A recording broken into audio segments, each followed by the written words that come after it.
100% আওয়ামী লীগের সময় ভালো ছিলাম। ভাইরে ভাই, উনি কি বললো? খুবই গুরুত্বপূর্ণ কথা বলেছেন।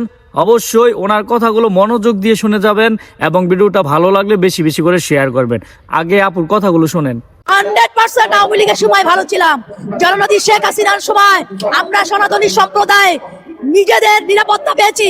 মানুষ নাকি বলে যে আওয়ামী লীগের সময় মানুষ কথা বলতে পারতো না, কিন্তু আমি এখন বলতে চাই আওয়ামী লীগের সময় হয়তো কথা বলতে পারতো না, তার প্রমাণ হচ্ছে রুমিন ফারানা। সে সার্বক্ষণিক কথা বলতো, সরকারের বিরোধিতা ছিল। আর এখন এই সরকার, ইউনূস সরকারের কারণে আমাদের জীবনের নিরাপত্তা নাই। এখন আপনি বোঝেন আমরা আওয়ামী লীগের সময় ভালো ছিলাম, এইটা বললে কি আপনারা বলবেন যে আমরা আওয়ামী লীগের দালাল? তা নয়, যে যেটা পাবে সে সেটারই গান গাবে। জননেত্রী শেখ হাসিনার আমলে আমরা নিরাপত্তার সাথে বাংলাদেশে বসবাস করেছি এবং তার আমলটা ছিল সকল সম্প্রদায়কে নিরাপত্তা দেওয়া।